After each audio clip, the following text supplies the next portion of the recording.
All right. You are welcome to lesson 3 on speech communication. Uh, I'm sure you enjoyed the first and the second lesson, and you are looking forward to lesson 3. So I'm also excited, as you can see. I'm excited. I'm looking forward to this particular session with you because we really want to talk about uh, important uh, things about speech communication that you need to understand. Okay, now let's uh, look at at it. I'm going to be discussing basically two things with you this in this particular lesson. Number one is types of speech communication, and then the second one will be verbal and non-verbal communication. I'm going to treat uh, speech types of speech communication. Then I'm going to deal with verbal and non-verbal communication.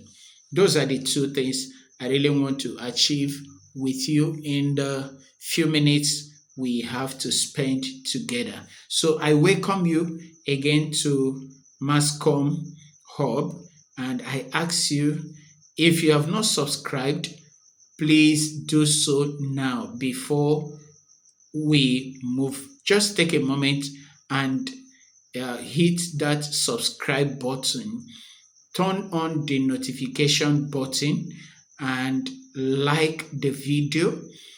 Uh, Share the video. In fact, I would like you to share this link now before you move in, before we move into the lectures, into the lesson, so that once we start the lesson, you don't get interrupted. Just share the link so that other people can, join us right now. Remember again, I am going to be taking you on lesson 3. And in this lesson, I'm dealing with types of speech communication, and I am dealing with verbal and non-verbal communication. So let's go into types of speech communication. The first one is intrapersonal communication. Intrapersonal communication. In intrapersonal communication, you are talking to yourself. You are talking to yourself. You are reflecting.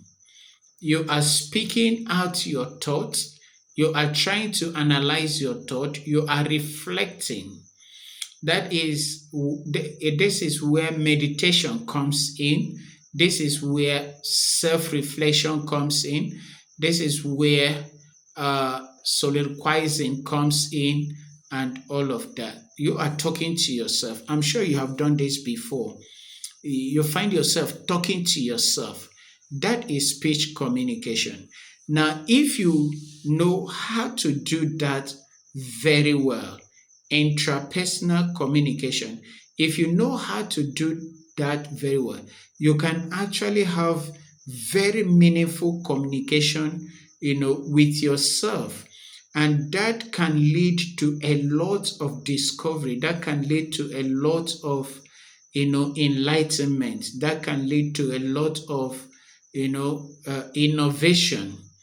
Because when you look at uh, those that are making, huge difference in the world, people inventing things, people, discovering things. Most of those things actually come about during intrapersonal communication. So I want to encourage you to practice intrapersonal communication intentionally. Do that. The second level or type of speech communication is interpersonal communication. In interpersonal communication, you are speaking with one other person, or maybe two other people, but you are speaking with them either face to face or maybe in a phone call, maybe you are having WhatsApp voice notes, you're exchanging WhatsApp voice notes, and all of that. That's interpersonal. The first one is intra, INTRA, intra. The second one is inter, INTER, interpersonal, intrapersonal. Is that okay? Now, in this communication, like we talked about in lesson 2, that is where you see transactional model of communication playing out right before you. Okay, then speech communication also takes place in group communication. Now, in group communication is communication that takes place, within a team, within a group, within a committee. A committee sits down and one person is speaking, another person is speaking. When you have small groups, it could be study groups, it could be enlightenment groups, it could be like maybe a WhatsApp group, for example, your old schoolmates, you have a small group where you people, interact and all of that. So that is group communication. And of course, we call it speech because you are voicing. Everybody is making use of speech, speech. Please take note of that. In intrapersonal communication, speech is involved. In interpersonal communication, speech is involved. In group communication, speech is also involved. All right. So in the group communication, that interaction that takes place, between or amongst the team or committee is what we are talking about. Then there is public communication. Public communication is one speaker standing up and then talking to a large audience. A large audience. For instance, in a political campaign arena, and one person is standing, the politician is standing and speaking to the audience. It may not be just that. It could be a conference, for example, and you are presenting a paper or a keynote address or a speech. It is public communication, one to large number, one person speaking to a large number of people. That is public communication. You understand that? You can distinguish it from group communication. Group communication is usually a small group of people. Now, in this small group, everybody is participating. There is no one person that, is speaking and then the rest are listening. No, in group communication, everybody speaks and everybody listens. In public communication, one person speaks and everybody listens. That is important distinction that you have to keep in mind. Now, speech communication also takes place in mass communication. Does that surprise you? It shouldn't. Speech communication is involved also in mass communication. When you are watching your television and you are looking at the anchorman, he is actually speaking. The newscaster is speaking. Your favorite program presenter is speaking. But now they are speaking through media platforms. They are not speaking to you directly as in face to face, but they are speaking to you through media platforms. Now, what I am doing here now is actually mass communication, because a million people are going to watch this video. You know, it's just a matter of time. A million people are going to watch this video. It is mass communication, but it is speech communication. I am just speaking and you are listening. And so I am one person speaking to a large heterogeneous audience that is widely spread out, that I will never even meet in my lifetime. And of course, they will know me, but I may never ever get to know them. That is speech communication at mass communication level. So now take this, is very important. Speech communication takes place at intrapersonal level, interpersonal level, group level, public level, then mass level. You get that now? Beautiful. So now there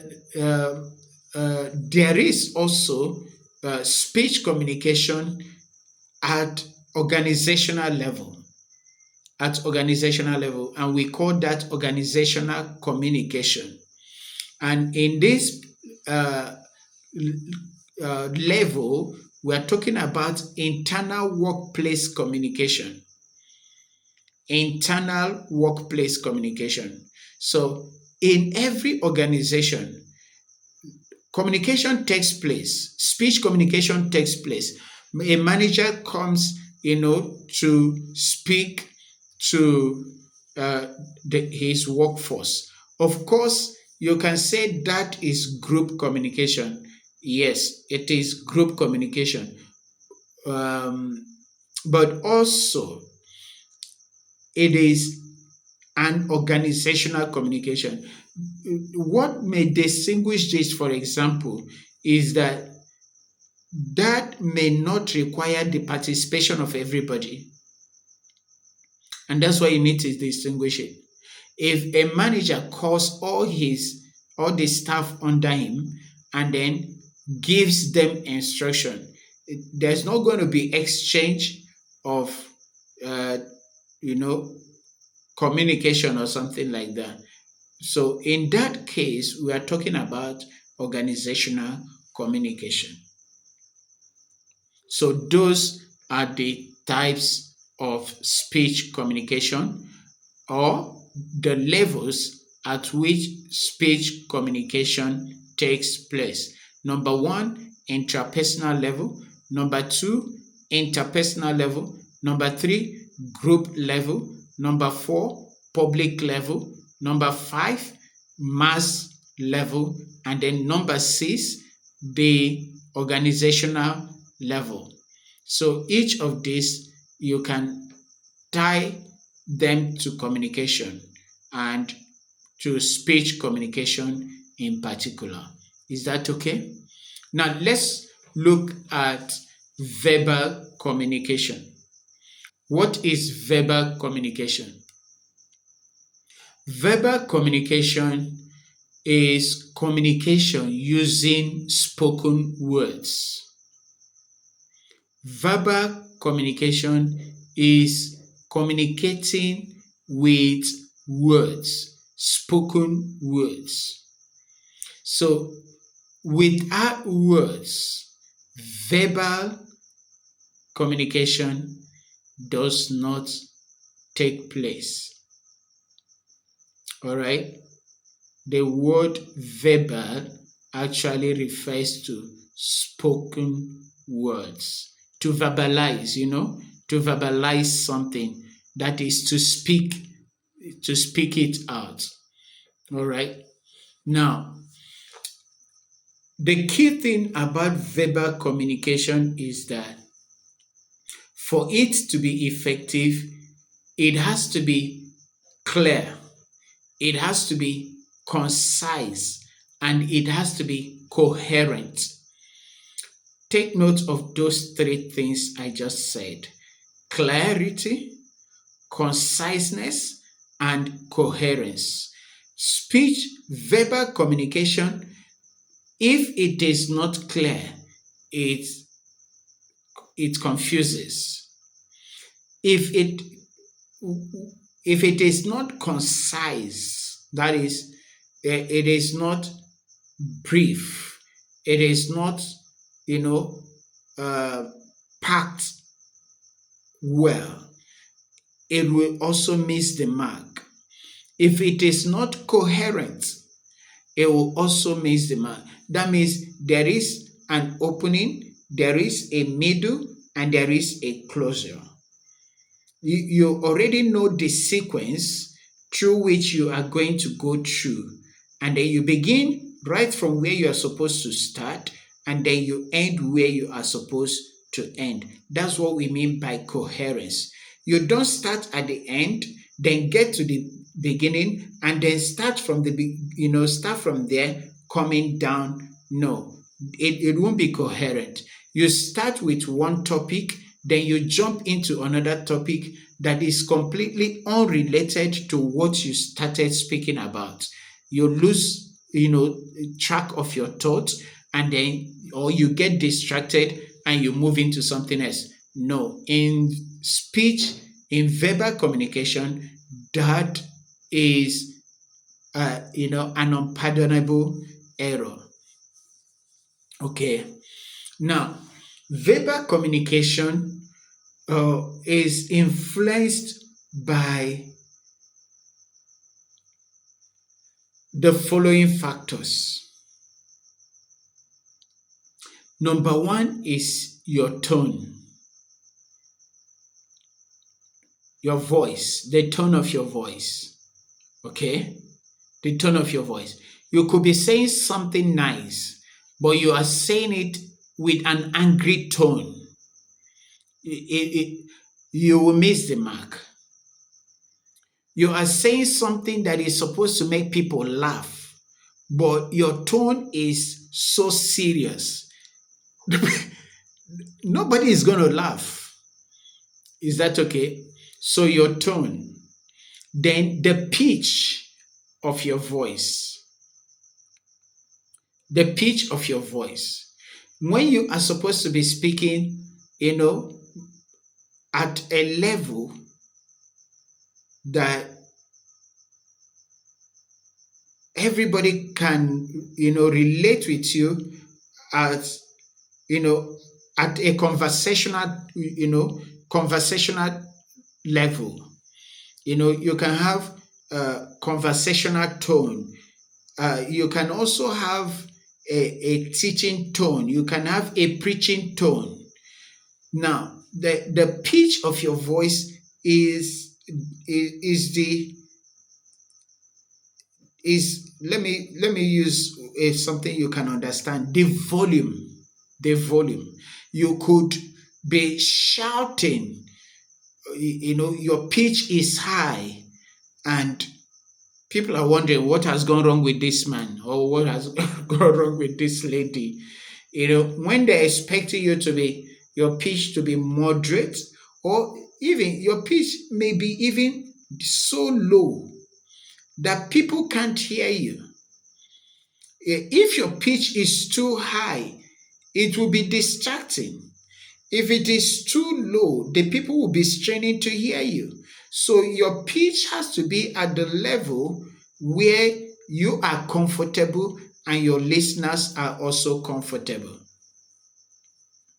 Then the next thing that influences verbal communication is pace. Pace has to do with speed. When you are speaking too fast, people will lose most of the things you said. When you speak too slow, people will get bored. So your pace has to be, even, moderate, so that people are not bored and people don't, you don't lose the people also. Then, of course, I've talked about that already. So those things, volume, pitch, uh, tone, all of that, they influence verbal communication. And when you are going to speak, please make sure that you take note of these things so that you can be at your best when you are presenting a speech. Now, in verbal communication, you must take note and respect cultural context. You must take note and respect cultural context. Cultural context simply refers to the way of life of the people that you are speaking to. So if you are culturally insensitive, then you are going to offend some people, you are going to lose some people, you are going to miss a lot. So be culturally sensitive. Recognize the cultural context in which you are presenting your speech. If you are making a speech to uh, uh, Muslim women, you should know the cultural context. If you're making a speech to uh, purely Yoruba audience, you should recognize that. If you're making a speech, to a purely Igbo audience, you should recognize that, because that recognition can help you to even speak their language, use idioms, use analogies that they can easily relate with, and that will make your communication even better received. All right. Now, uh, in verbal communication, language proficiency is important. If, for instance, my English is very bad and I am making this presentation to an English speaking audience, and my English, I am not proficient in English, then my communication is going to fail. It will be a waste of time. It will be a waste of effort. Nobody is even going to watch the video. So, any language in which you want to communicate, make sure that you are proficient in that language. If you don't know how to pronounce some words, learn the pronunciation of those words. If you don't know how to pronounce certain names in that language, try and master that. That will give you an edge. Is that okay?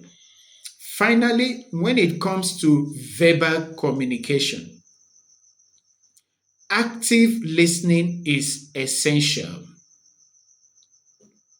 If you're going to be effective, you must be an active listener. As much as you are the one speaking, you also must be listening, which means you are very observant. You are observing the facial expression of your audience. You are observing their body, their posture. You are observing, and you are also listening to hear their feedback. So in verbal communication, you don't just talk, talk, talk, talk, talk, talk, talk, talk. No, you are not a parrot. You are not a parrot. Even a parrot keeps quiet sometimes. Yeah. Because if it doesn't keep quiet, it won't hear what the other person said for it to parrot out. So you have to learn to pause and listen and then respond. Your audience asks question. You have to understand that question very well. And for you to do that, then you have to be an active listener. All right. We will talk about listening skill along the line, but for now, just understand that you need to be an active listener. Is that okay? So that is it about verbal communication. The things you need to know about verbal communication, the things that will help you to be effective in verbal communication. Now let's look at non-verbal communication.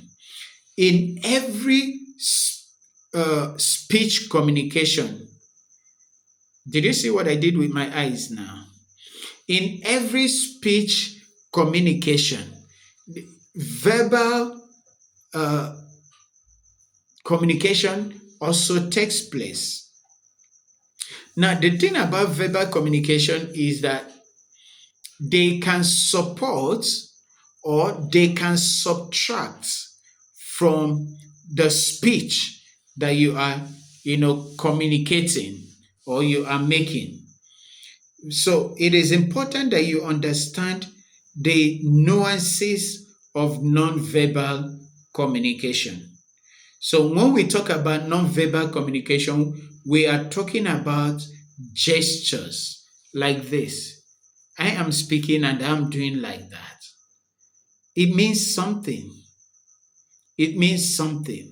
Or I speak and I do something like this. And I do it often.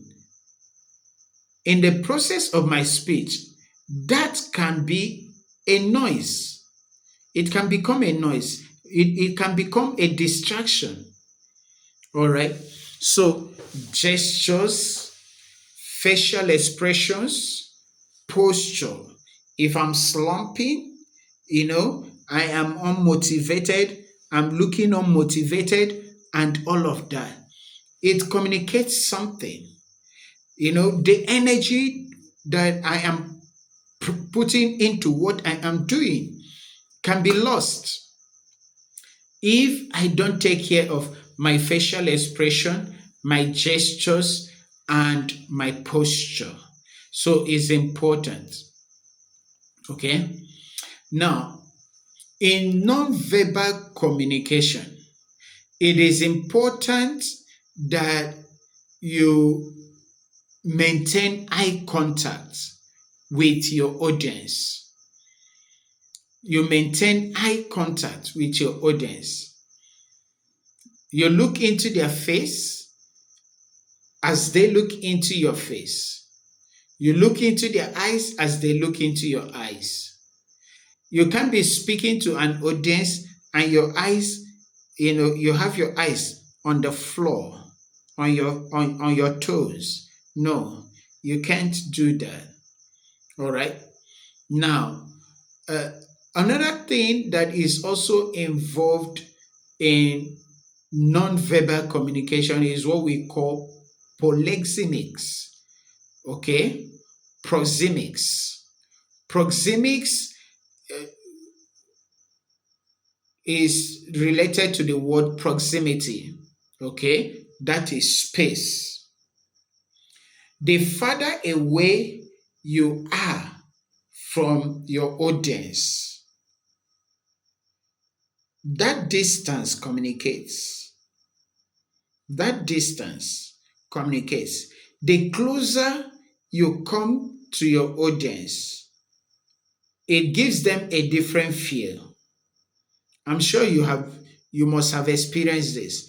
When somebody is talking to you and the person is, a distance away from you, it feels different from when the person is talking to you and is close by, face to face with you. It has a different, it sends a different meaning and communicates something different. Okay. Now, another thing about non-verbal communication is what we call haptics. Haptics refer to touch. To touch.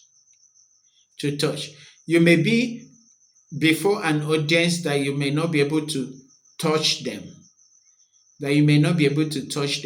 But you see, if you are speaking before an audience and you are using your hand, for example, to touch the rostrum or the podium, that whatever you do, in fact, once you are before an audience, anything you do sends a message. Anything you do sends a message out. Is that okay? Now, what do, or rather, what does nonverbal communication reveal? Nonverbal communication reveals our emotions, our attitude, and our level of confidence. In fact, somebody will say they betray you. They sell you out. You can be saying one thing with your voice. That's your verbal communication. Meanwhile, your non-verbal communication is selling you out. So there is no sync between your verbal and your non-verbal communication. That's why they have lie detectors. The psychologists can dictate when somebody is lying. That is how even immigration people are able to catch drug smugglers and all of that at airports, because the speech is different from the non-verbal communication. So it is important that you take note of that. Non-verbal communication reveals your emotion, your attitude, and your level of confidence. Like I said before, non-verbal communication can support or reinforce your verbal communication, or it can subtract and contradict your verbal message. Make sure that does not happen whenever you are speaking. Ensure that there is a symphony between your verbal message and your non-verbal message. Is that okay? Now, you have to bear in mind that culture plays a role in how non-verbal communication is interpreted. And this is where you have to be careful, because you could, make a gesture that can be interpreted in a negative way in a particular culture, that which is different from your own culture. So it's important that you take note of that. All right. So you should be able to compare, verbal and non-verbal communication. So in verbal communication, spoken words, they are structured, they are conscious. Is that okay? Non-verbal communication is unspoken, and most times is unconscious. Non-verbal communication accounts for over 60% of meaning in face-to-face communication. Can you imagine how important that is? Non-verbal communication accounts for over 60% of meaning in face-to-face communication. You have to deal with it. You have to master it. You have to be a master in it. All right? Both of them must align for there to be effective communication. All right. So that's where I draw the curtain for this particular lesson. I will see you in the next lesson, which is lesson 4. But before you go, take a moment and subscribe to this channel if you have not done so. Turn on the notification channel so that when lesson 4 comes up, you can follow up on it. Share it with your classmates, share it with your friends in other universities who are studying mass communication. Goodbye.